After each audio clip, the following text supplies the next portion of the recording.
Hi. Hi. It's so nice to see you all. Thank you so much for inviting me to share a few words and to engage in conversation. I specifically want to thank Rich for the invitation to join you all for your coffee chat this late morning after services, following up the Zoom conversation that we did maybe a month or two ago. And specifically also want to thank my dear and oldest friend, Elizabeth, for making the connection to the Paulus Center.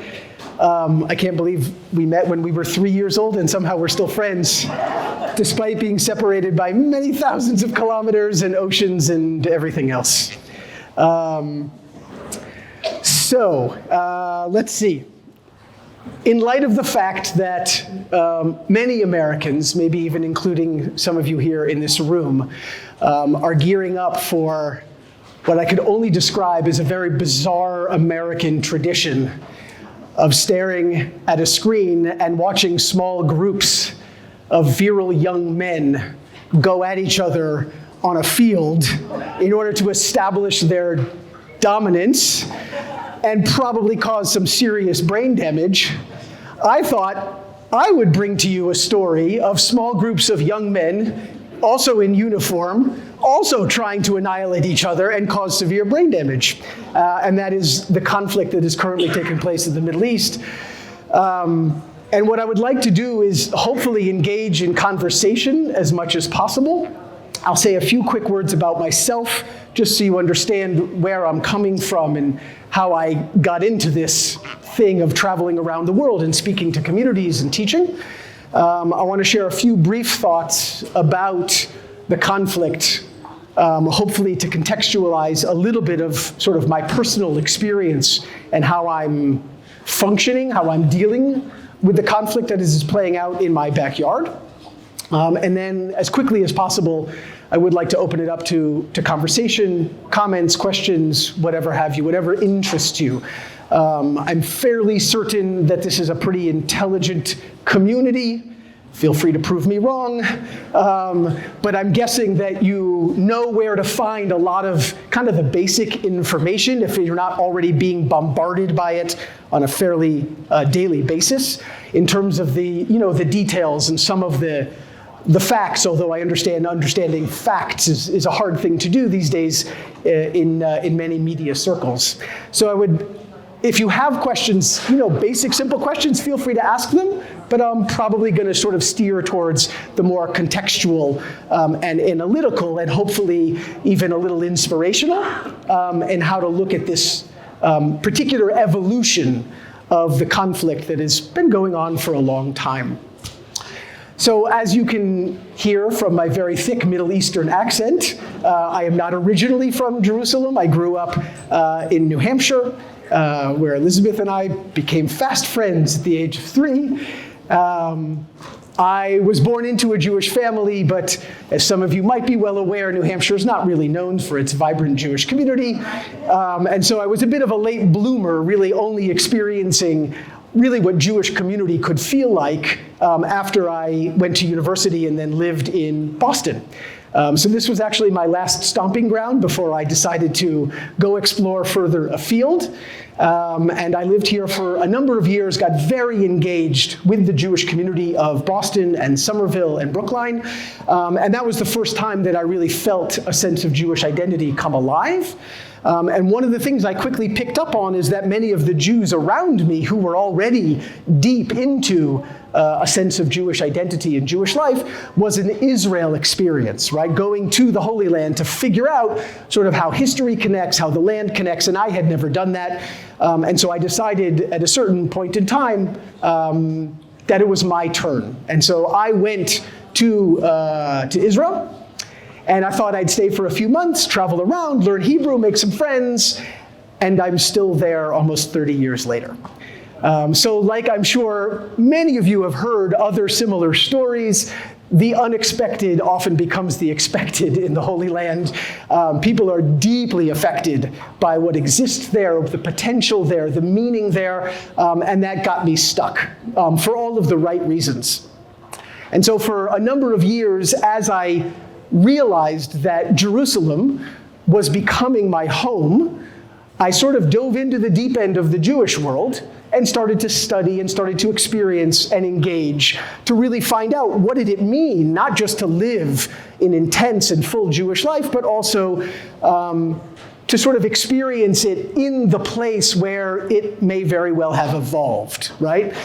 In the Holy Land, right? Where we see the biblical texts come alive, the geography is very critical to the story, and being in that, certainly in that sacred city, that sacred space, where we have many physical hints that take us back to the earliest parts of our narratives. And so as I did that, I became fully surrounded by this amazing and rich Jewish experience. I ended up studying Talmud for many years. I became a Talmud teacher. I then opened up my own Jewish learning facility, which I ran for 8 years. And I lived in this wonderful Jewish bubble that exists in Jerusalem, unlike almost anywhere else on earth. And it didn't take me too long to realize that it was, in fact, a bubble, and that I probably should get out of that bubble. Largely because, as you know well, but it took me some while to catch on, there are many populations that feel at home in Jerusalem and in the Holy Land. Many religions, many ethnic identities, many political identities.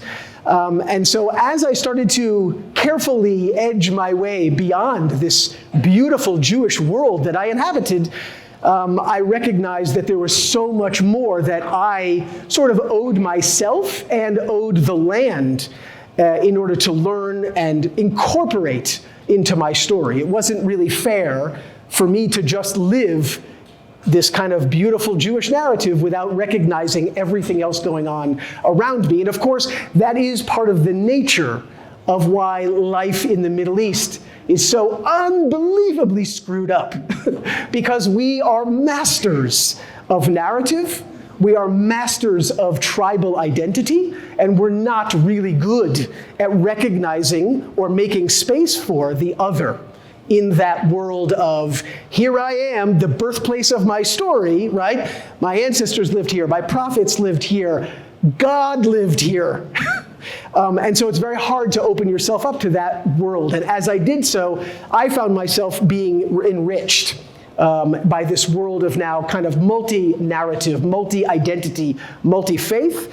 And so a lot of the teaching that I was doing in this beautiful Jewish world of mine had to evolve as well. And so I've spent much of the last, I would say, 15 to 20 years predominantly focused on teaching history, narrative, faith, geopolitics in a very confusing world of many narratives, many identities. I teach in Israeli communities, I teach in Palestinian communities. I teach in Israel and I teach in Palestine. I work with many Palestinian colleagues, both Christians and Muslim, as well as many Jewish colleagues. And I spend a lot of my time now traveling around the world, serving as scholar in residence in different communities. I work with universities, I work with seminaries. Worth to mention, since I'm at the Paulus Center, spend a lot of my time teaching Catholic priests and nuns and seminary students who come from around the world to the Holy Land in order to learn a little bit more deeply about their identity and, of course, what's going on. I think that's enough about me for now, just to understand the baggage that I bring to education and to talking about some of these themes. What I would like to do now is just share 3 hopefully brief thoughts. I am a teacher and I'm Jewish, so that 2 strikes against me on the brief front. But I will do my best to keep them brief. Just a couple of thoughts about this thing that we're now, I guess we're calling the Israel-Hamas war. And hopefully sort of plant a few seeds in your minds about things that interest you, things that are frustrating you, things that you're curious about, so that we can then open it up to conversation. And as Rich said, if people feel the need or have to go for whatever reason, please don't be shy. I want this to be as informal as possible. So the first thing I'll share is this, that despite the obvious tragedies and traumas that have overwhelmed my people, my friends, my neighbors, my colleagues, right? These 2 nations of Israelis and Palestinians, since October 7th, it is very important to not dwell on October 7th too much. And I say that with tremendous pain because obviously as a Jew, my life, my world, my country was turned upside down on October 7th, the most devastating and disastrous day since the Holocaust in World War II. But why do I say not to dwell on October 7th? Because it is far too convenient for us to look at that moment in time and simply point fingers. Who started it, right? Why did that happen then? What was the response? And then what's been happening and playing out since then? While obviously that is a critical part of any conflict conversation, that is not the essence of what is going on here. As I'm sure you all know well, this is a conflict that was not born on October 7th, 2023, right? It has a deep and very complicated history to it. And in order to understand what happened on October 7th and everything that came after that, we owe it to ourselves to try to learn about what happened before, which is a very ominous task, because this conflict can easily date back to somewhere in either the late 19th century, early 20th century. All scholars were all in disagreement over when it actually starts, but it's definitely been going on for about 100 years. And so when we look at a conflict on the screens in our living rooms, and we think of it in terms of Israel, the modern nation state, versus Hamas, an organization that was born maybe in the 70s, 1980s, out of a movement that predates that, that's simply not old enough to understand the story. As I hinted at before, we are peoples of narrative, right? We don't exist very well on a plane where we can sort of just point a few years ago to where we come from or why we are. We go back thousands of years. We're constantly trying to dig our stories out of the ground. And so understanding the breadth and the depth of those narratives. What does it mean to be a Palestinian? What does it mean to be an Israeli? What does it mean to be a Jew and a Christian and a Muslim in the Holy Land? Is so much more important, and I think will contribute more to the conversation about moving past this conflict, creating some sort of exit ramp, right? Whether or not we're going to have peace, I don't know. Whether or not we're going to be even able to declare a ceasefire, I don't know. But we definitely need an exit ramp. This cannot simply go on. Clearly, it is unsustainable, right? Jews are dying, Christians are dying, Muslims are dying at an astounding rate. And that obviously needs to stop. I think as people of faith, we want to try to incorporate this sense of hope, right? That something good maybe can come out of that. We cannot do that without truly understanding who these people are, what they want, right? So for a Jewish Israeli, for example, to turn to Hamas and say, this war happened because of what you perpetrated on October 7th. Right? This incursion across the border from the Gaza Strip into the state of Israel, the massacre of the young people on the beach who were at the music festival, the annihilation of many of the communities, the agricultural communities that surround the Gaza Strip, that was an awful, tragic moment. But we need to understand, who is Hamas? Where are they coming from? What about the fact that Israel had a very serious political relationship with Hamas for many, many years now?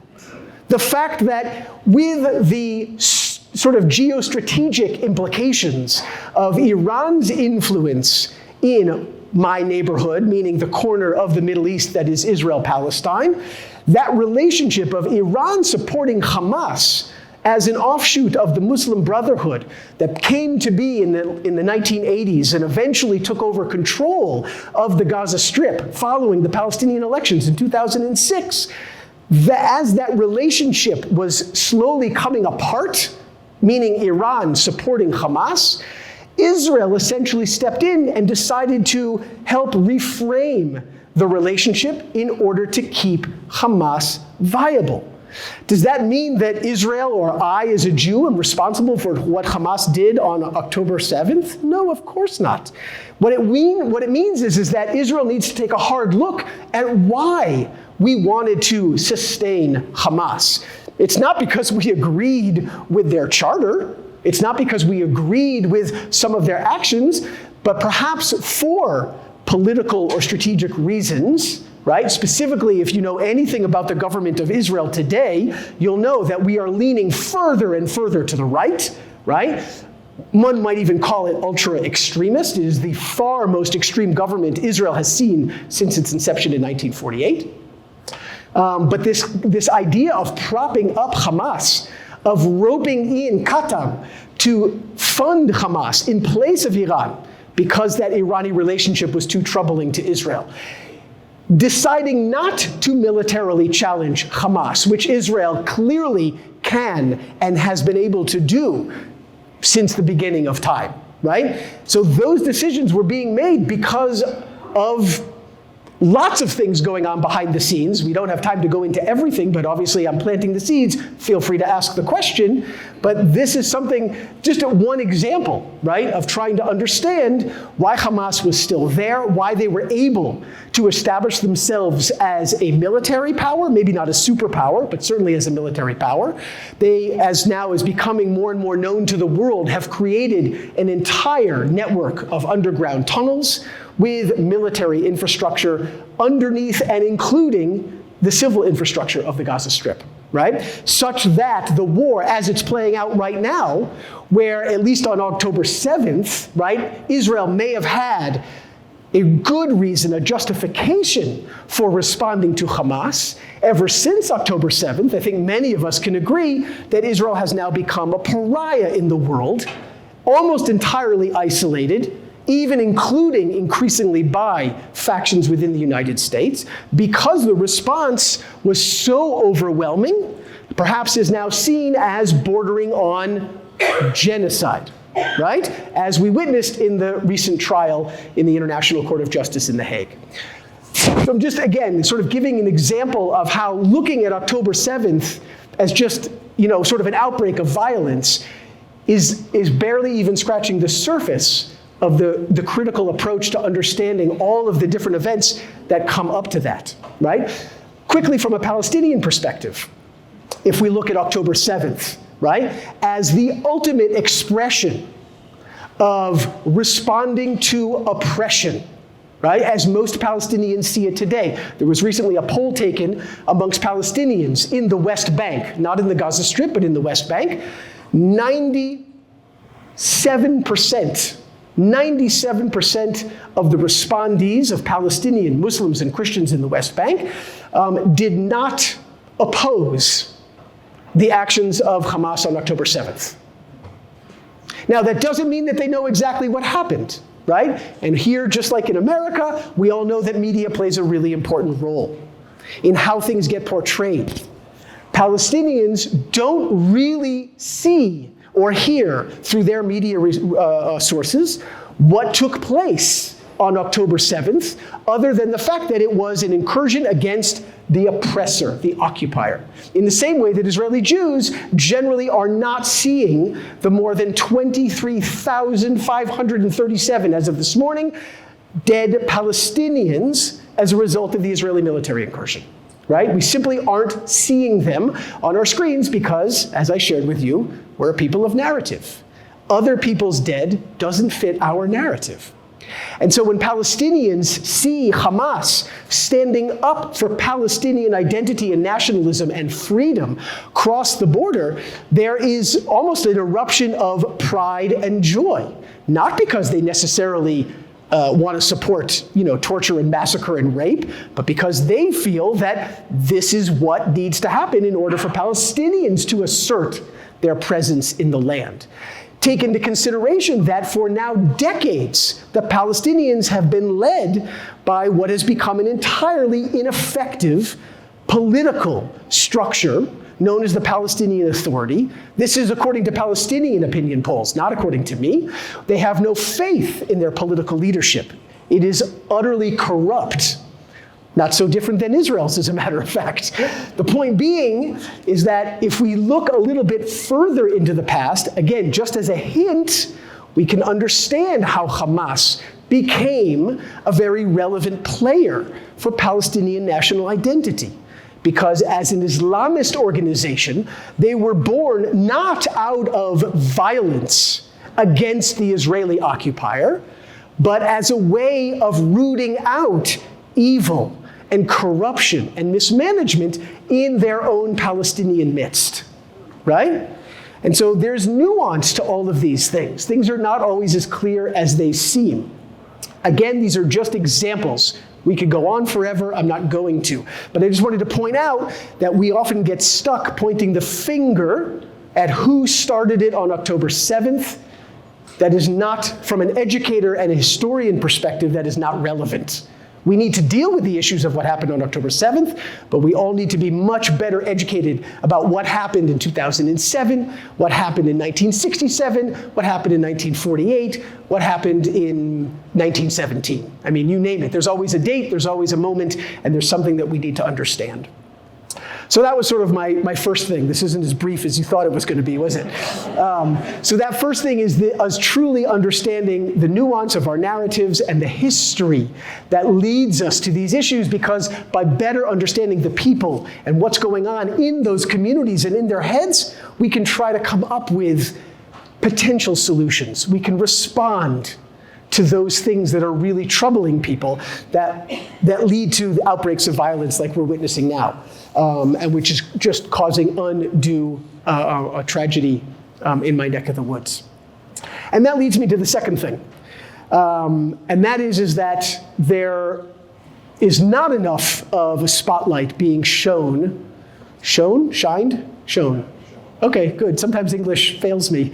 There's not enough of a spotlight on the work that is being done in Israel, in Palestine, in Israel-Palestine, meaning together, by simple humans on the ground who do not have any faith in conflict, who do not believe in violence, and they don't think that this is going to achieve any of their dreams, their aspirations, be it faith-based, be it political, doesn't matter. And so there are literally hundreds, if not thousands, of amazing organizations and community initiatives that are probably not flashing across your TV screens on a regular basis. But it's really important to know that they exist. It's one of the reasons why Rich asked me to highlight one particular organization out of a list of, I think, about 15 or 20 that I had circulated following the first talk that I led on Zoom, because these are the stories that not only are potentially going to provide a path forward beyond violence, but hopefully these are the same stories that are going to give people like you, like me, hope and inspiration that this can be solved. Because once again, it's far too easy to look at something like October 7th and think, this is just going to go on forever, right? It's just another cycle in an unending world of conflict and violence. But that's not true. It's not the case. And I'm very, very thankful that I can say that I can prove it because I live it. As an educator, I am blessed to be surrounded by these people and be inspired by them, and often get to work with them in all kinds of different civic initiatives, be it cross-border environmental activism, right? The fact that the Holy Land doesn't really give a crap if you're Palestinian or you're Israeli or what side of the hill you live on. If sewage is flowing through the rivers, it's going to affect us all. Right? So there are organizations where Palestinians and Israelis work together in order to solve basic, simple day-to-day issues. If we can sit in a room together and talk about water resource management, why can't we talk about other things, right? We build trust, we build relationships, and things happen. Just before I flew to America, which is about 3 weeks now already, I participated in an annual tradition that is sponsored by yet another of these amazing organizations, led by Jewish religious clergy, where we go out into Palestinian agricultural fields and stand in solidarity with Palestinian farmers in order to either plant olive trees or harvest olive trees. We do it twice a year. Why do we do that? Because, once again, probably not flashing across your screens, is the chaos that is now erupting between the Israeli settler communities in the West Bank and their Palestinian neighbors, right? Because so much of our attention is being drawn over to that teeny little strip of land known as the Gaza Strip, we are not focusing enough on what is evolving in the West Bank, and it has become even more untenable than on an average day. And so with the violence increasing between those communities, some of us have said, we don't stand for it. So we're simply going to go out into the fields and provide some strange form of buffer. Hopefully, if an angry Jew sees me wearing a kippah on my head, planting an olive tree, they won't attack me. Turns out that's a pretty faulty assumption, because I've had my butt handed to me on a number of occasions, but nonetheless, it's really important to be able to stand there in solidarity and say, I don't have to agree with your political aspirations or anything else, but you're my neighbor, and we all like trees, right? We all need to eat, we all need olive oil. If you've been to the Middle East, nothing works without olive oil. And that's just another example. The last one I'll give, because it's relevant to, I believe, what went out in the newsletter, is an organization that I am deeply involved with called the Interfaith Encounter Association, where we simply try to look beyond our deeply entrenched political identities and focus more on the fact that as people of faith, obviously not everybody in the Holy Land is a believer, but certainly there are a lot of us, and as people of faith, it is remarkable for any remotely educated human being how intertwined our faith narratives are, right? We are not telling different stories. It's the same God. It's many of the same prophets, a lot of the same laws, certainly for the Muslims and the Jews.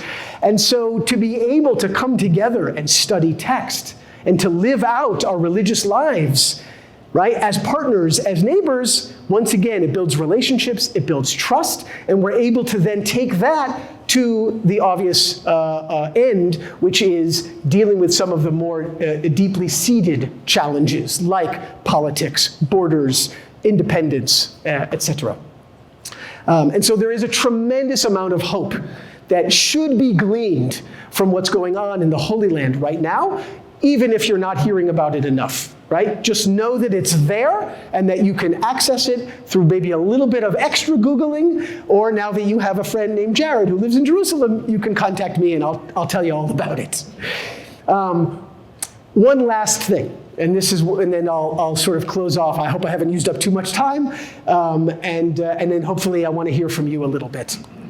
And that is certainly as a religious Jew, one who has constantly been struggling in my own faith identity, but nonetheless living in Jerusalem, I just can't help ignore the fact, right, that I'm surrounded by the beauty, the potential beauty of faith. I look to my textual tradition for inspiration. And so I wanted to just share one thought with you that is something that might also connect, but hopefully maybe also inspire you to action. Upstairs in the reading this morning from the Gospels, right, the passage began upon leaving the synagogue, right? Something that Jesus probably did very, very frequently, not only leaving the synagogue, but also going into the synagogue. And unlike in most Jewish communities around the world today, the synagogue back then was not a house of prayer. It was a house of learning, specifically a house of gathering. That's what the word synagogue means in Greek. But they were gathering specifically to learn. What are they learning? They're learning the teachings of God, right? What we call Torah in Hebrew, the teaching. And so learning those teachings is not just about reading text, but also engaging with those texts. Studying them, peeling away the layers, encountering each other over text, right? Engaging in debate and discussion over what the texts mean. What does God want from us? What are we supposed to do with these words? The core of that textual debate, of that textual tradition, of course, comes to us from what we call the 10 sayings, right? You might know it as the 10 Commandments. The 10 Commandments are presented to Moses and the people of Israel in this week's reading of the Torah in Jewish communities around the world, okay? So I just wanted to link that up. If you were to go to any Jewish synagogue around the world yesterday, of course, the Jewish Sabbath, you would hear the reading of the Ten Commandments. But I don't really want to focus on that, because everybody knows that story, at least hopefully you do. But I want to focus on something that happens right before the 10 sayings are offered to Moses on top of Mount Sinai. In Exodus chapter 18, verse 21, we read right before Moses ascends Mount Sinai that he is given an instruction that you shall go out and seek among the people of valor, fearers of God, people of truth, who abhor ill-gotten gains, and you shall appoint them to be ministers/leaders of the thousands, ministers of the hundreds, ministers of the 50s, ministers of the 10s. Right? What is Moses essentially being told? He needs to delegate. This is one of the most important moments in the entirety of the Torah. He cannot facilitate the teaching of the children of Israel all by himself, especially not as it's going to become a very legal tradition with a lot of punishments, right? And so in order to be able to inspire and teach and administer the guidelines that are going to become the identity of the Israelite people, Moses needs to find other people who are committed to the cause, who aren't in it for themselves, for ego, for ill-gotten gains, and they're going to be delegated on these sort of like this ladder of authority, right, over the thousands, the hundreds, the 50s, and the 10s. Who gives Moses this instruction? Anybody know? Not God. This instruction is not coming from God. This instruction is coming from Jethro. Who is Jethro? Father-in-law. It's his father-in-law. But more importantly, Jethro is the high priest of Midian, one of the other tribes out there in the wilderness, right? Not part of the children of Israel, but through marriage, Moses now has a relationship with Jethro. Okay? Why is this relevant? In the Jewish tradition, we first of all look at Jethro's name, right? In Hebrew, Yitro, coming from the Hebrew word yeter. Yeter means an addition, something beyond, right? Something you're contributing to. And the understanding is that Jethro is providing the Israelite people with a critical addition to this world of commandedness, of chosenness, if you will, right, as the Jews phrase it. So standing at the foot of Mount Sinai, receiving the teaching of God is irrelevant without this outside influence of Jethro, right, this bonus coming into the mix and telling Moses, you don't get it. Listen to me. I'm going to give you some wisdom. And this is how you're going to make it work.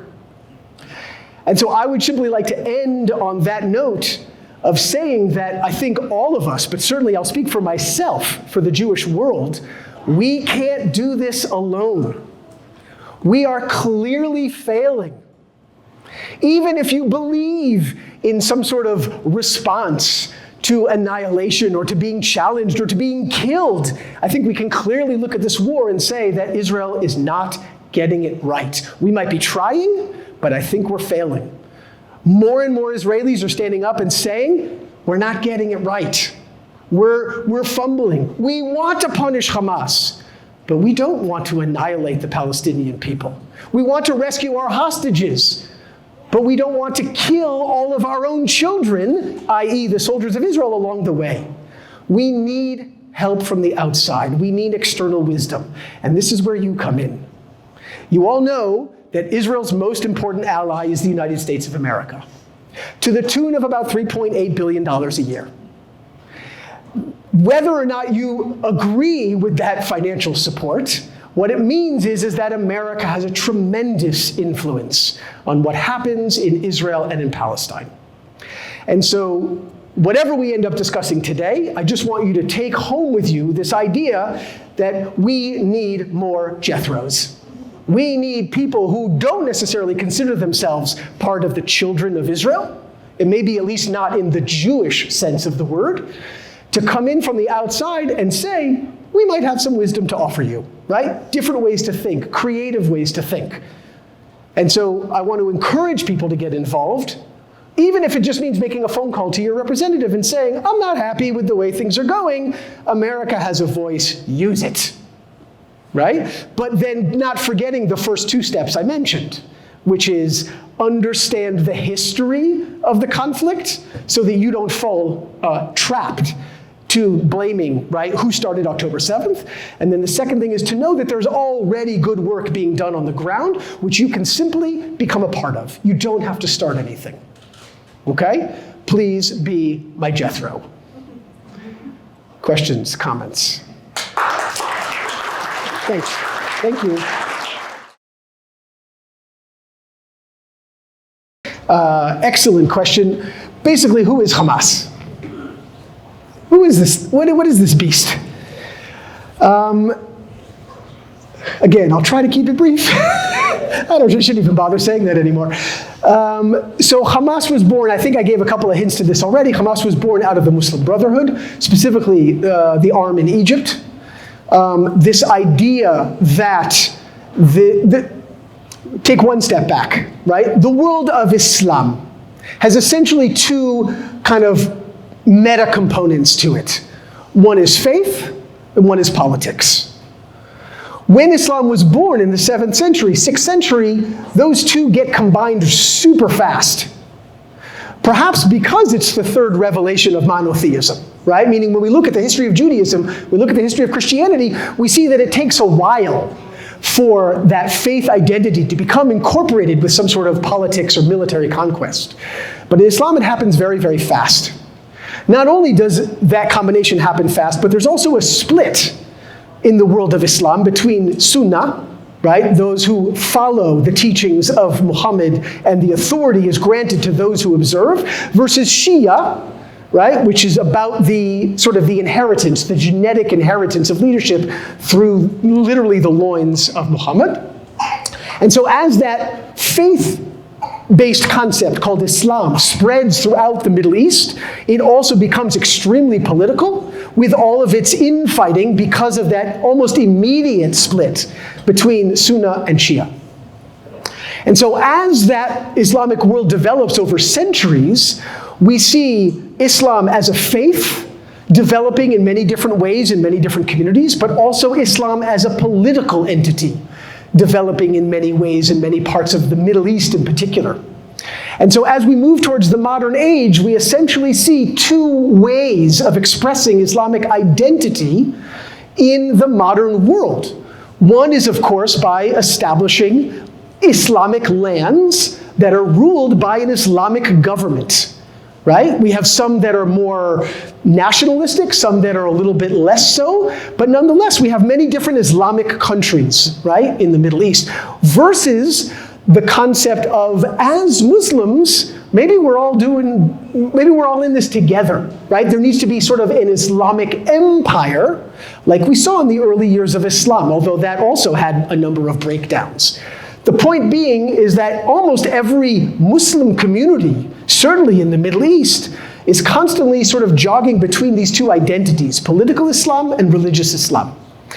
And so as the Palestinian national identity is born in the late 19th century, right, not coincidentally, the same exact time that Zionism as a form of Jewish national aspiration is born, right?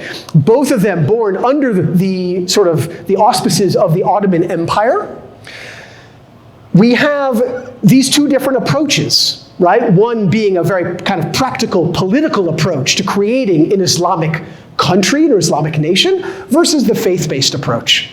And so as we see Palestinian nationalism evolve, literally up until we have the creation of the Palestinian Authority in the 1990s, that has been by and large a political approach, often quite secular, right? Meaning that the terms that many people who identify as Palestinian are using to talk about their aspirations are couched in the politics of the Middle East.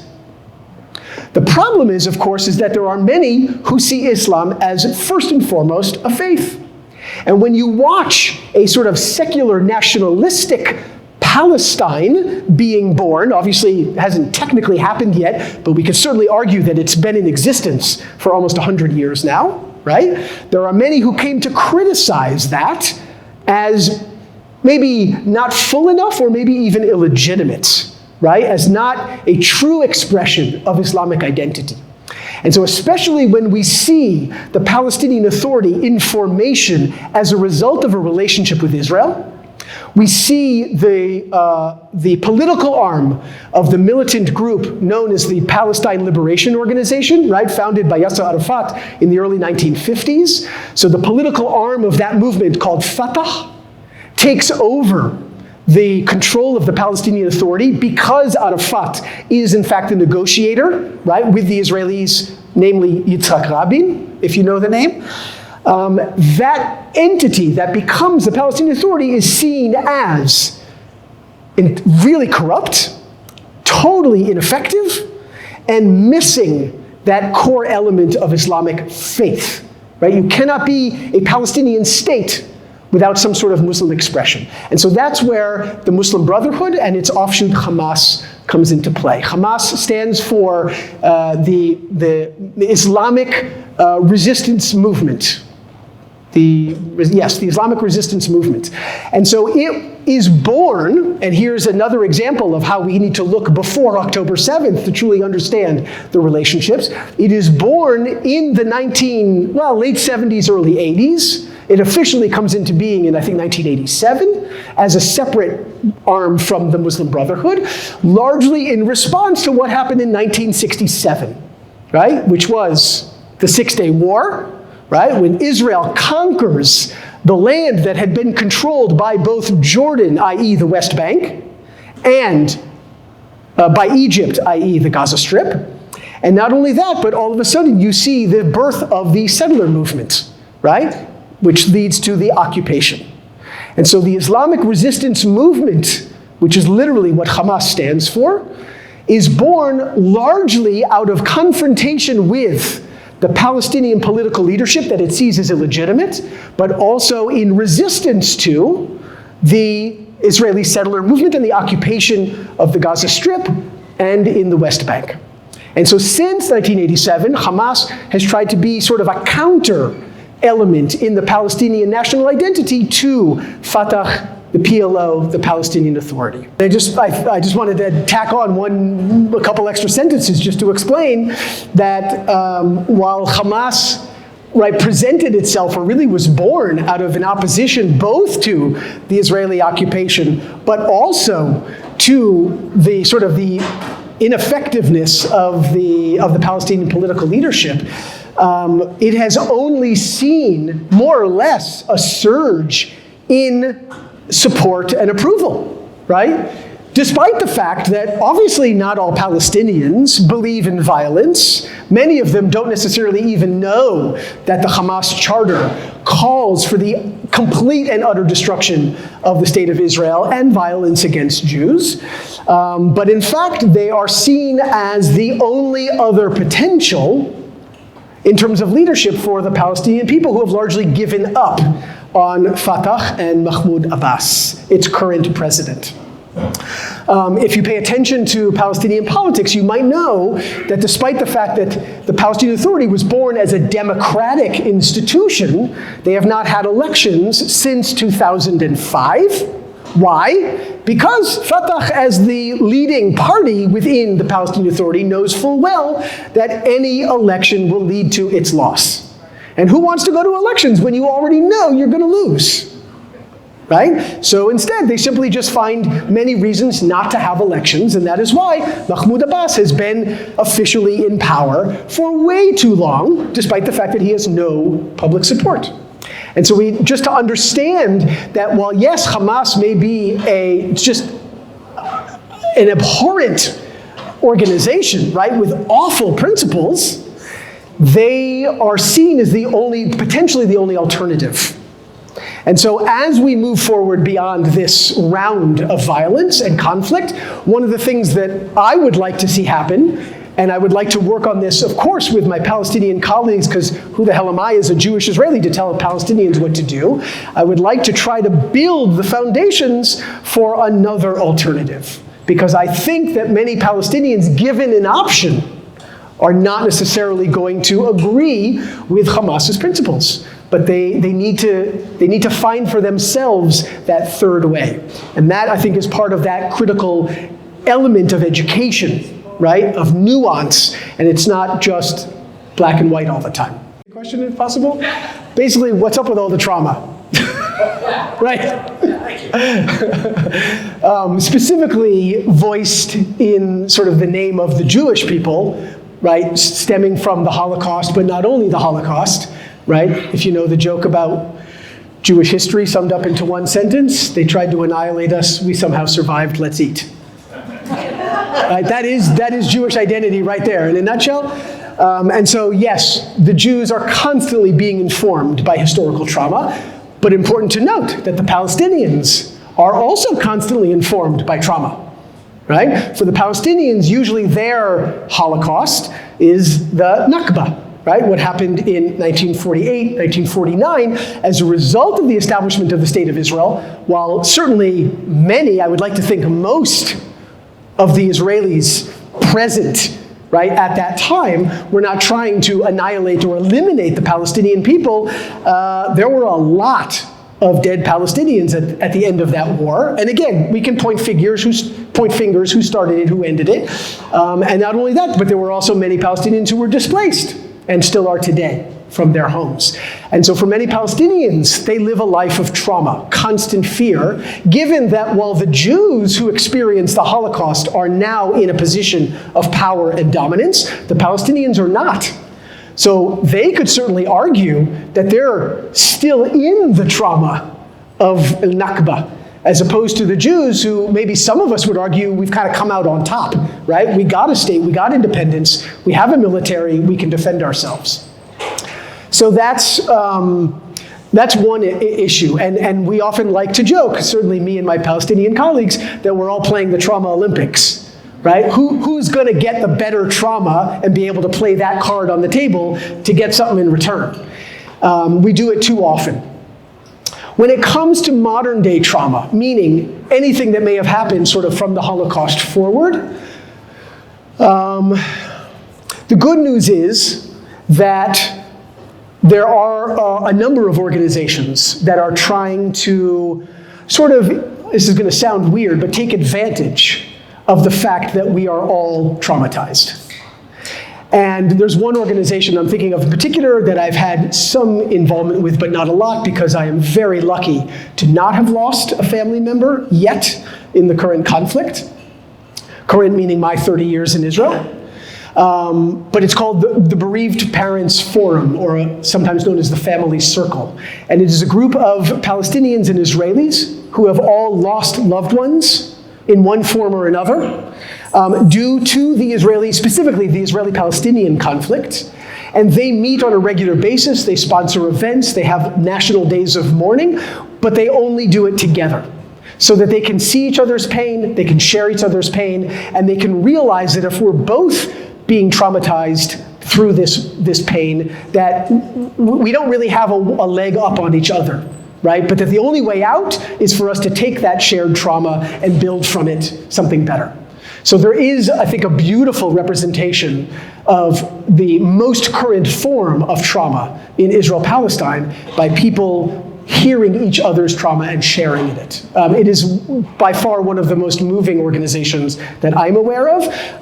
And one of their most important events is that every year when the State of Israel celebrates what we call our National Memorial Day, right, which is when, unfortunately, not like in America where you just have sales in the malls, but rather for every Israeli who has lost, and that's almost every Israeli, you go to a cemetery and you spend the whole day there, right, acknowledging all of your dead relatives.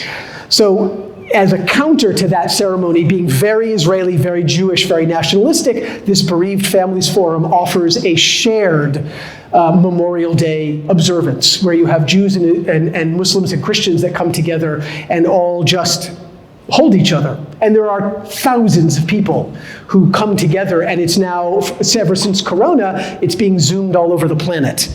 So it's a really moving moment where we can see trauma become actually a positive tool. I'm going to leave you on sort of a sad and depressing note, and that is that the historic trauma, unfortunately, is not being dealt with and not being resolved and not being recognized. And that goes back to what I said earlier about narrative, right? If I, as a Jew, came out of the Holocaust and then my redemption was to build the Jewish state of Israel, there's no room for Palestinian suffering in that narrative, at least not the way that it is conceptualized and taught today. Right? When you go to an Israeli Jewish school, they do not learn about Nakba. They do not learn about Palestinian suffering or displacement. They only learn about the Holocaust, and that's why we need an Israel. If you go to a Palestinian school, you will almost never hear about the Holocaust. It simply didn't happen. We just have thousands of colonialist Jews, right, supported by Great Britain, showing up on the shores of Palestine and then taking over, because it fits the narrative. So when it comes to historic trauma, it's much easier for us to just get in our box and say, no, they'll never understand. We're the ones who are suffering. And that's what fuels these constant rounds of conflict, the lack of trust, the lack of partnership. So we have a lot of work to do. My hope is that some of the initiatives that are sort of building on recent trauma will enable us to create those relationships that will help us deal with the more historic trauma. So there's a little bit of good, there's a little bit of work that needs to be done, but I think that trauma is a really important issue and probably not being dealt with as well as it could be, for sure. Great. So in terms of off-ramps, right, what off-ramps exist to sort of create an exit from this current round of conflict? And what off-ramps might exist politically to get some of our leadership, who don't seem to be listening to Jethro very well, get them out of the way and try something new. So first and foremost, when it comes to the conflict, if you've been paying attention to the news, you know that right now the Israeli leadership at least is waiting for a response from Hamas, unless anybody was checking their phones during church. I hope not. So there could be an update that I'm not aware of. But as of this morning at 9 a.m., we are waiting for the official response from Hamas to a proposal that was worked on over the last couple of days in Paris by the leadership of Israel, Palestine, Qatar, I don't remember who else was there, but a bunch of people. And they sort of came up with a proposal that we don't know the details because, of course, they're secret. They haven't been published yet, but would give us either 1 month or 2 month pause in the fighting in order to release hostages and maybe some form of military withdrawal, right? There's a question as to whether or not it will be accepted by Hamas. And then once it gets accepted by Hamas, the Israeli Security Cabinet will have to sort of give it an official stamp as well. So we do have an off-ramp. It's a temporary one, but it's one that hopefully will give us some hope for building something bigger on that. Just as you may remember back in November, we were able to pause the fighting for, about a week? And we were able to release 100 some odd hostages. And so baby steps is basically what's happening. But there definitely is a conversation thanks to the partnership with countries like the United States, right? And its insistence on kind of either maintaining certain guidelines or always kind of building towards something better. I hear the microphone keeps going out.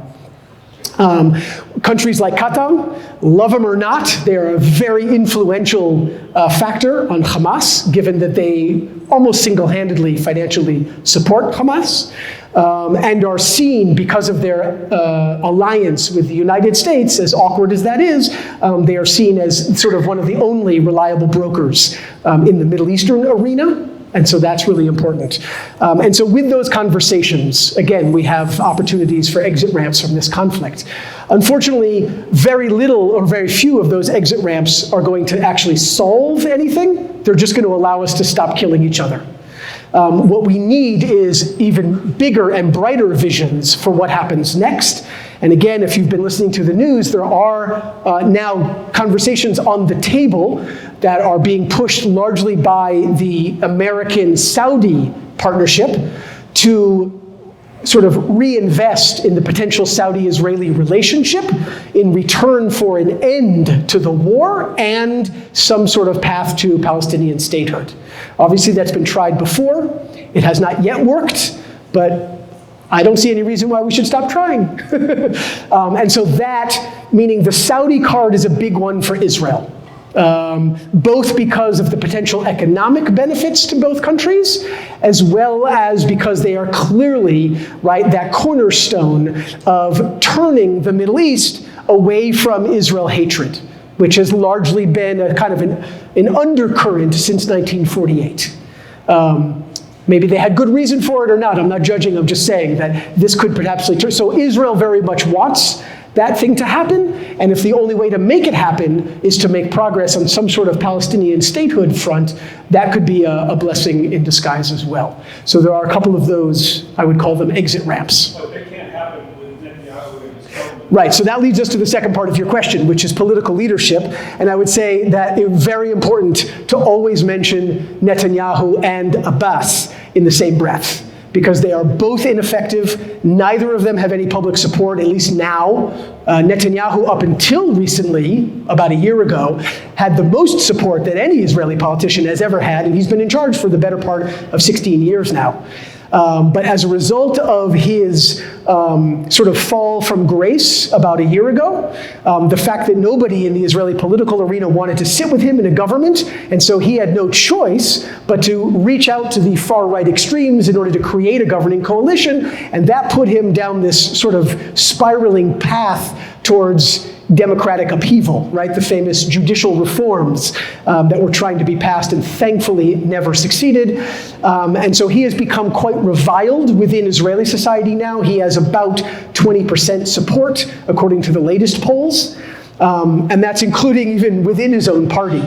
And so more than likely, he is only in the war at this moment to save his ass. And that's very, very troubling considering the damage that it's doing. To be fair, most Israelis support the war effort because of what happened on October 7th. So as much as they may not like Netanyahu, they don't necessarily want to just say, we'll cut our losses, get out, and Hamas can still exist. That frightens many, many Israelis. But politically speaking, almost everybody wants to get Netanyahu out of there. The question remains is that since Israel has been sort of leaning rightward for many, many, many years now, what kind of political identity would come to replace Netanyahu? More than likely, it's going to be very right of center. So getting rid of Netanyahu could be a victory, but it may not be a long-term one, because we could still end up with an Israeli public expressing themselves in the sort of very conservative, security-oriented manner that we've become accustomed to. So that's a problem. At the same time, as I mentioned, Abbas has no public support. He has not groomed any sort of next generation leadership. Fatah is seen as almost entirely irrelevant in Palestinian society, especially in the West Bank, where they actually rule, because of course in the Gaza Strip it's mostly Hamas. And so if elections were being held today, more than likely Hamas would clean the slate and take over charge. And then that becomes a question for not only the Palestinians, right? Do they really want to have this leadership that has embraced violence and destruction? But also for Israelis. How do we move forward if Hamas is democratically elected by the Palestinians, right? If we don't sort of find a way to either encourage or just take a step back and allow the Palestinians to create a different option. And so in terms of political leadership, we're just at the bottom of the barrel. It's awful. And I think many Israelis and Palestinians feel it on a day-to-day basis. Hamas has clearly built up its strength through integration with civil infrastructure, right? Using civil infrastructure as either some sort of shield for military infrastructure or simply blending those two together. And therefore, if we move towards some sort of ceasefire, because we don't want to cause so much civil destruction, both infrastructure and obviously human life, are we not therefore handing Hamas some sort of victory by sort of ending the war before Hamas has been, to use your term, Masha, decapitated, right? So this is something that I think many Jewish Israelis struggle with, the idea of a Hamas existing on your border like it did on October 6th. Right? That is obviously very, very frightening, having witnessed what we did on October 7th.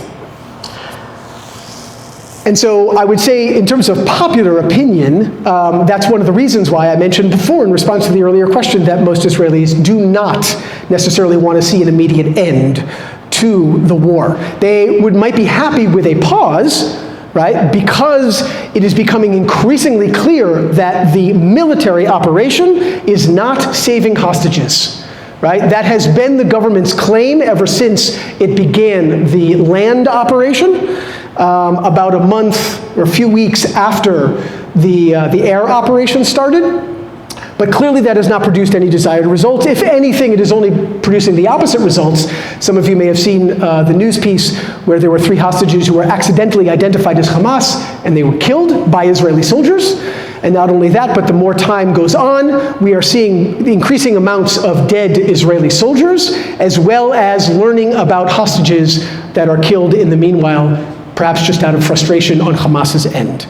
And so, as more and more Israeli public opinion, right, is starting to question the military operation as it stands, they are struck with the sort of the dilemma, right? We cannot allow Hamas to exist, but we need to find a way to at least take a break, if not end the war.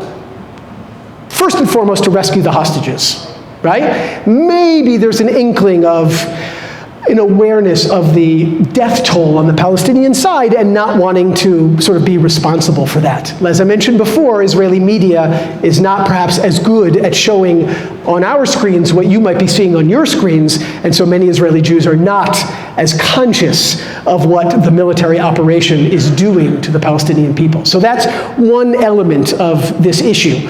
I think the bigger question is, right, if whether or not we have a pause, whatever agreement we might come to with Hamas, from a political standpoint, again, to go back to the earlier question, with leadership that nobody really trusts, we're all very cynical, we're all very, very unhappy, it's hard to believe that they're going to be building something beyond the conflict, right? We know we can get to an end of the conflict with some sort of negotiated ceasefire, but what happens next? There's a very good chance that we're not going to eliminate Hamas, even if we don't have a ceasefire, right? The Israeli military can easily lay waste in Gaza Strip, and yet Hamas will more than likely still exist. Many of their leadership do not live in the Gaza Strip. That's an ideology that extends far beyond the Gaza Strip. As I shared before, it comes out of a much bigger Muslim identity that spans all across the Middle East and across the world. We're not going to defeat Hamas, right? If you decapitate a few of the military heads, there's always somebody else that's going to eventually come along and take their place. So where's the vision then, right? And this is a different form of decapitation. Where's the vision where Palestinians can see some sort of future that is a little bit brighter and a little bit more hopeful for them to turn to Hamas and say, screw you. I don't like what you're doing. I don't believe you're standing for my cause because, Masha, as you said, you have essentially embraced the fact that civilians are the price to be paid for Palestinian sovereignty and independence, right? It is very much built into the Hamas ideology. Some people are okay with that. I would like to think, certainly based on my experience, most Palestinians are not. So how do we create the thinkers, both Palestinian and Israeli, who are going to think bigger about what happens after the ceasefire, so that we decapitate Hamas, not militarily, but by having the Palestinians say, I'm not voting for Hamas, because that's not what I want for my future. But Israel needs to be a part of that as much as the Palestinians, because we're the ones who obviously have all the power, and we're the ones who have sort of made it our stated goal at the moment to militarily eliminate Hamas, which most of our security top echelon has said Never going to happen. It's just impossible, right? You all know it in the form of Afghanistan, right? How long were you there? Did it work? I don't think so, right? How much do you want to invest? How many of your own people do you want to lose for a cause that's maybe not attainable? And so again, bigger picture. That's what I'm looking towards. Obviously, nobody's listening to me. So that's how I would like to decapitate Hamas, by allowing the not allowing, who am I to allow? Having the Palestinians the freedom to create a better path for themselves, and I as Israel have no choice but to work with them hand in hand, because we are inseparable, right? We live on the same land, we share the same resources, we have a joint economy, there's no way of separating us, even if you believe in two states for two peoples. So we have to work together. And that's why I mentioned those organizations, because we need hope. We need people who are setting an example. So what can the United States do? That's the short of it, right? What can the United States do to help out here? As I mentioned, the United States already has a tremendous stake in Israel and in Palestine and in what's going on between the two of them. As the donor of $3.8 billion a year, mostly in military supplies, equipment, and technologies, that has obviously a tremendous effect on the war element of this relationship. So there is a lot that can be done there. First and foremost, although it is not very popular right now in America and never will be popular in Israel, Israel is the only country, if I'm not mistaken, in America's foreign policy that receives substantial support with no asterisks. Right? There are no qualifications whatsoever. It is simply a blank, not a blank check, but like an unqualified check. If it's not already clear, I just want to say this. I'm a deeply devoted Jewish Israeli. I don't want to punish my country. I don't want my country to disappear. But I also don't feel like my country is being entirely responsible, especially when it comes to the US-Israel alliance. So one thing that can happen is that, given that Israel simply cannot exist without military superiority in the region, given some of our existential threats, right? Forget about Palestine. What about Iran? Right? They have been declaring that they will eliminate Israel as soon as humanly possible. And for many reasons, including America pulling out of the nuclear treaty that was established a number of years ago, the Irani government is getting very close, and maybe even just around the corner from having a nuclear bomb that they can simply launch. We're a small country, we won't last very long. So there are many existential threats that Israel kind of needs to have that edge. But who's to say that we don't need to earn it, right? Why can't we live up to certain American expectations for the way that we use it and how we function as a society? I love that America's got our backs, but there's something to be said for maybe a little bit tougher love. And I say that with pain, because I know that it's not going to be easy for my people to stomach that, because we've been used to getting this sort of unqualified check. So that's definitely something that could happen. And that is, I know, being talked about more and more in in American political circles than has been in the past. I heard that Bernie Sanders sort of brought it up as some sort of official proposal that got turned down. But again, the more people that are talking about it, the more it can happen. The danger, of course, is that obviously within certain sectors of American political life, there is a very vocal, very left-wing, very anti-Israel kind of element to that conversation. And that makes us very nervous, right? That if the support becomes so overqualified that we simply can't live up to it, then does that in and of itself become an existential risk for Israel?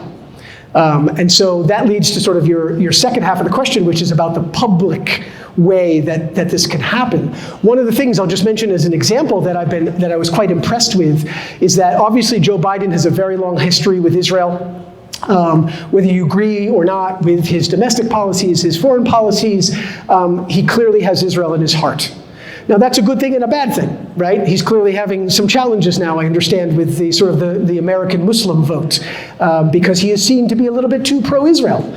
But to his credit, as an Israeli speaking, not obviously as an active American, I have very much appreciated the way that he began this journey on October 7th by showing a deep understanding of the trauma that Israel faced and what Israel sort of may have needed to do in the moment in terms of a military response, but over time has kind of altered his position a little bit. Maybe not enough in the eyes of some Americans, but certainly enough to piss off a certain number of Israelis by saying, wait a second, we need to qualify that support, right? Especially in light of the ICJ ruling, which was obviously not, clear, but nonetheless sort of put enough cards on the table that both Israel and America need to be very careful about how Israel proceeds with its military operation so that we are not held accountable for genocide and so that America isn't held accountable for supporting genocide. Even though I have no doubt in my mind that Israel is not committing genocide, nonetheless, I don't want to piss off the world. And so Biden and the American administration sort of tilting a little bit, right? Blinken and all of the other folks that are coming to the region and making public statements are being very, very clear that it's not a blank check anymore. And so I would like to see a continued trend in that direction. And I realize that it may not be so public in America, but even if it's only happening behind the scenes, I think that's really critical. There's no secret that there's no love lost at the moment between Biden and Netanyahu. And I think for most of America, excluding American Jews, of course, and Netanyahu doesn't have a lot of friends anywhere at the moment. I think that although that's not very politically appropriate, it has become more and more obvious. And I think that's a good thing because it resonates with many Israelis.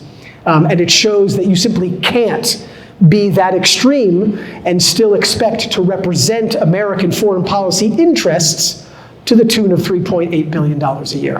How about facilitating the Saudi-Israeli relationship? So that is obviously critical because the only reason the Saudis are in the game to begin with is because of the security arrangement with the United States.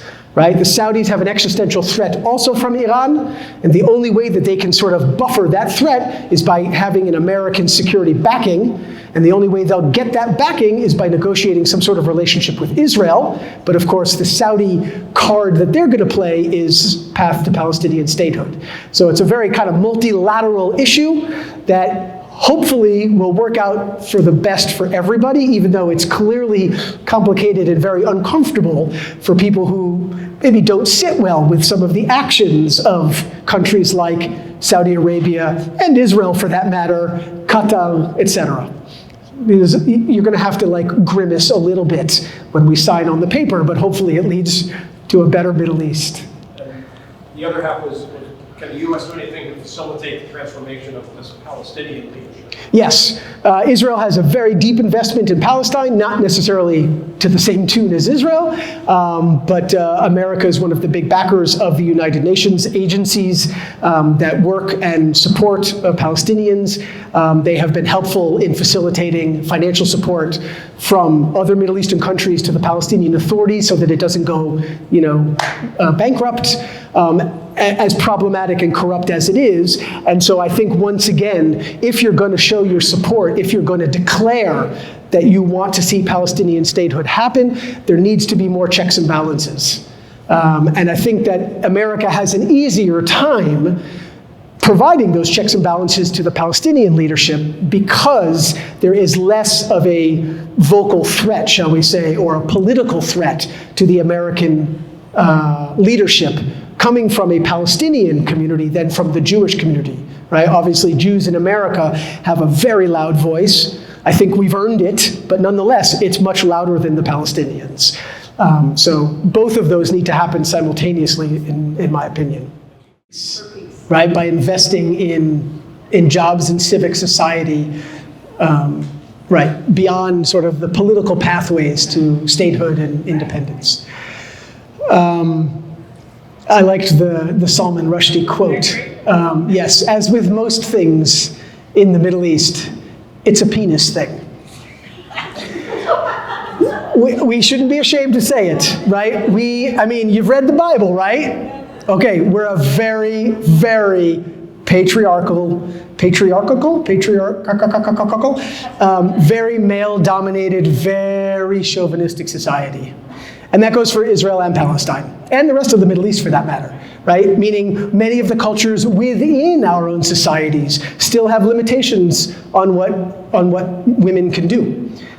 It is often mind-blowing, certainly for someone like me, who at least spent a certain number of formidable years growing up in America, to see that happen. Now, on one hand, you want to respect faith traditions, and our texts are perhaps not as open-minded and liberal as we might want them to be using our modern eyes, but we have to accept that this is a tension within, certainly within the Middle East. And that's one of the reasons why I think that our creative thinking has not been quite as developed as it should be, because we're thinking with our penises. Generally speaking, a lot of what we do in the Middle East is about power and dominance and military. As a matter of fact, one of the issues that I have found tremendously inspiring that has come out of this war is the fact that many of the mothers of the hostages, this is obviously a uniquely Jewish Israeli experience, but many of the mothers of the hostages are constantly commenting in public about how all the people making decisions about their children in captivity are white men. And we sort of wonder aloud, what would those conversations look like? How might things be a little bit different if one of those mothers was in the room? I happen to be very close friends with a mother whose child is still in captivity. We're not sure if he's alive or not. You may have seen her on the cover of Time magazine, Rachel Poland Goldberg. Anyways, so she has been one of the leading forces, and she is truly an inspiration to me because she is challenging that sort of male-dominated reality. So that's one issue just to keep in the back of your minds whenever you hear or learn about the Middle East, is that we're not operating necessarily on the same plane as America, although I've seen your Congress. It's also very white and male, but that's a different issue. In terms of the economic aspect to peace, so I hope I don't anger you by saying this, but this was essentially, not anymore, but this was essentially Netanyahu's platform for many, many years. And many Israelis got behind it because Netanyahu essentially rose to power through his basically economic, genius. He was well known for inspiring the kind of shift from socialism to capitalism in Israel, which made a lot of people very wealthy. And while we still retain a lot of that sort of socialist founding in terms of the way society is constructed, we have very much become a very successful capitalist country, right? We're one of the wealthiest countries on earth. We are known as Startup Nation. We have the sort of the most successful high-tech industry. And we have often used that as a sort of a pathway to relationship with the Palestinians, mostly because Netanyahu's political policies have often been about investing in Palestinian jobs to a certain extent. Let's be honest, he's not a lover of Palestine, but enough to be able to maintain peace. And that is precisely where the plan falls apart, because generally speaking, economic peace is about maintaining peace. It's not going to get us far enough. And this goes back to, I apologize for repeating myself, but again, you're dealing with an educator and a historian here. So for me, the only way out is a more holistic approach that has to include narratives, identity, faith, geography, natural resources, and not just economics. So in a way, you're right. Giving young men something else to do with their penises other than shoot at people is a very good way of getting us out of this cycle of violence. But it's not enough, because when those men come home after work at the end of the day, you're right, they're going to be very satisfied that they're supporting a family and building a society, but that's not who they are, because they have a narrative. They're about Muhammad, they're about Islam, they're about Palestine, they're about the ancient Holy Land. And we need to address those things. We need to recognize them and talk about them. And that's what we as Israelis and Palestinians are most fearful of doing. Why? Because what you think about Palestine and what I think about Israel, it's the same damn thing. It's the same land, it's the same faith tradition, the same prophets, like we said. And so we're afraid of having those conversations, but those are the conversations that are going to put us over the edge. So the economic part, I think, is critical. We've seen it work. that the hint that I gave before about some of these cross-border organizations that are doing very inspiring work beneath the radar screen are very much connected to that form of economic peace. There's some really good stuff that's happening, but it's not enough because it's not the full picture. I would think of it as a tier. Right. Of what needs Yeah. to be done. And that may be a better place for us to put a little more money. Right. One small caveat, and then I'll get to the next hand, and that is that there is one major downside to economic development as a path to peace. And that is that as we're investing in Palestinian economy and providing jobs, and again, things for men to do, what happens on the Israeli side? Because We have invested so much money into Israeli. right, but because Israel is where it is now, we're not developing. We're already there. We're extremely successful, which means that Israelis, the more we talk about economic development in Palestine, the more Israelis think, oh, thank God, I don't have to worry about that. I'm already done. And so what do? We tune out. We're not thinking of it as a peace process. We're not thinking of it as building relationships because I'm already there. Right? I got a great job, I got a great community, I can do whatever the hell I please because I'm Israel. I don't have to worry about it the way the Palestinians do. So the economic peace might be working, but it only works on one side. What it does is it allows us, the Israeli Jews, to become too comfortable in our position, thinking we don't need to make compromises. We don't even need to think about the process because we're up here and we're just trying to help the Palestinians get a little bit closer. But that's it. If we want to move forward, we need to think, oh, I'm going to have to take away a little bit of my supremacy in order to give space to this other community to exist. That's the danger of the economics. If it's not being sort of tied together with other elements, is that we get too comfortable knowing that we've already made it. We're successful. I'll start with Rabin because it's actually quite personal. So my last job in Boston before I decided I was going to go visit Israel for 30 years was working with an organization called Combined Jewish Philanthropies, which is located just down the street, which is the umbrella organization of pretty much all of the Jewish community of the greater Boston area. And the reason I was working there is because I came out of a job, I was living in Spain and Mexico, doing international conference management. And CJP had just been given the task, as happens every year in a different city, of hosting the worldwide conference for all of the Jewish federations, right? Meaning they all get together once a year and have a schmooze fest. And so, I don't know why, but they hired me to run the thing because of my conference experience. So they flew me home from Spain. I was based in Boston. And that, as I said, was my entree into the Jewish world, which then eventually brought me to Israel. My keynote speaker for that conference was Yitzhak Rabin. That conference happened at the end of November 1995. So you can do the math. In early November 1995, I remember very, very clearly I was at the laundromat in Brookline, Massachusetts, where I lived, and I got the news that Rabin had been assassinated. Now, as a young Jew and not so informed Jew, right, my first thought was, oh shit, I just lost my keynote speaker. But then very quickly I realized this is a big deal, especially the fact that he was assassinated by a Jew, another Israeli Jew. So I won't go into much more depth than that, but just to say that while clearly this was an absolutely traumatic moment for most Israeli Jews, and I think many Jews around the world, because we weren't even looking at a potential threat from within the Jewish community. And to this day, I think that we have not truly learned our lessons because if you know anything about the Israeli government, our Minister of National Security, Itamar Ben-Gvir, was arrested for being part of the community that was threatening Rabin with his life because he and his political religious world, believed that Rabin was a traitor to the Jewish people by being willing to compromise on Israeli sovereignty, Israeli land, the biblical land, whatever it was.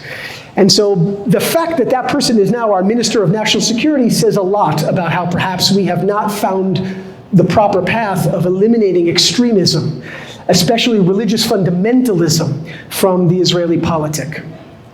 There is one good thing that came out of it, and then we'll move on to the second question, and that is that it started a conversation that hadn't happened in Israel and is now happening on a regular basis, and that is trying to bridge the divide between religious Jewish Israelis and secular Jewish Israelis.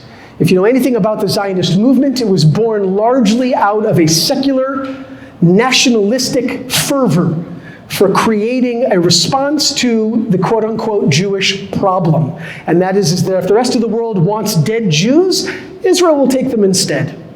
It really had nothing to do with faith. Obviously, there were people of faith incorporated into the movement. There were even religious responses to Zionism, and we have a movement called religious Zionism. But by and large, it was a secular movement. The world of Jewish faith was sort of brought along for the ride, but it never really fully incorporated into kind of the national hierarchy of what Jewish sovereignty looked like. And that created a lot of tension, a lot of mistrust, a lot of division within Israeli society, and some of that led to what happened in early November 1995. And so since then, we have recognized that that is something we must work on, and there are youth movements and schools and all sorts of wonderful things that are now part of day-to-day Israeli life, where religious Jews and non-religious Jews at least are getting to know each other. Maybe we're not bridging all the gaps, but we're getting to know each other. And so that is one bright thing that came out of the Rabin assassination, simply recognizing our own internal flaws and how to get better at that, right? Something that we could hopefully then apply to some of our external challenges, like the Israeli-Palestinian conflict. About 3 minutes. 3 minutes, go. Hamas is not concerned with Palestinian Christians. Done. No, just kidding. Look, there's a reason why 10% of the Palestinian diaspora is Christian, and that is because less than 1% of Palestinians in Palestine are Christian. There is something very beautiful about Palestinian Christianity. Well, two things maybe. The first thing is that as a Palestinian Christian, you're growing up and living in the land of Jesus. What more could you ask for, right? There's something amazing about that, and I love when I work with, my Palestinian Christian colleagues, and we sort of share that enthusiasm. Obviously, my enthusiasm is not for Jesus per se, but it's similar story. The point being that unfortunately, that enthusiasm, that pride, is somewhat diminished by the fact that Christianity is a very small minority, both in the Holy Land and in the entirety of the Middle East. And that because all of you good Christians in the world have welcomed endangered and embattled Palestinians of the Holy Land with open arms into the diaspora communities, many of those Palestinians in Palestine said, screw it, I'm out of here, I'm moving to Boston. Or Detroit, to be more specific. Right?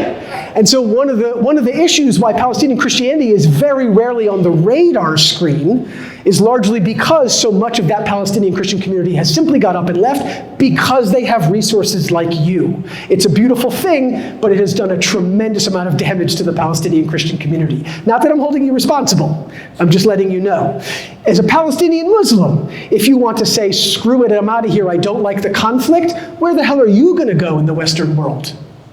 Right? How many Western communities do you know that are opening their arms to Palestinian Muslim society?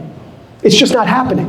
And so that's an issue. So the Christian issue, sadly, and I say this because I teach, as I mentioned, predominantly in the Christian world, is not enough on the radar screen. It's always there, but very rarely spoken about on the street. And it's definitely not enough a part of the political conversation. So they are focusing predominantly on Palestinian nationalism. Then they're going to focus on Islamic identity. Maybe then they'll recognize that there's a few Christians hanging out. But it's not really part of the story. Not like it should be. And then the last question, really, really quickly, 1 minute, was about social media. Media is obviously dominated by sex and violence, right? That's what sells, that's what the advertisers want to get on the screen for. It's fine, I'm okay with that. Clearly NGOs who are sitting in a room talking about how my water and your water are the same water, that doesn't sell anything. So they do the best they can. But I encourage you to use resources like me and anybody else you might know who actually lives on the ground, who works in the field, because otherwise you might have a hard time finding that social media presence. They're there. That's how we function. Israelis and Palestinians, we don't use phones anymore. We only use WhatsApp, right? It's all about the group. It's all about the community. It's all about getting out there. But it's very limited in its scope. And so I admit we're not doing a great job getting the word out into the world of the work that's being done on the ground that can and should inspire you all to get involved, but it's there, I promise you. So use people like me as a resource and find out, pick a topic that really interests you, find out which organizations are involved, and then we'll find a way for you to get in there. Okay? Again, be my Jethro. Thank you.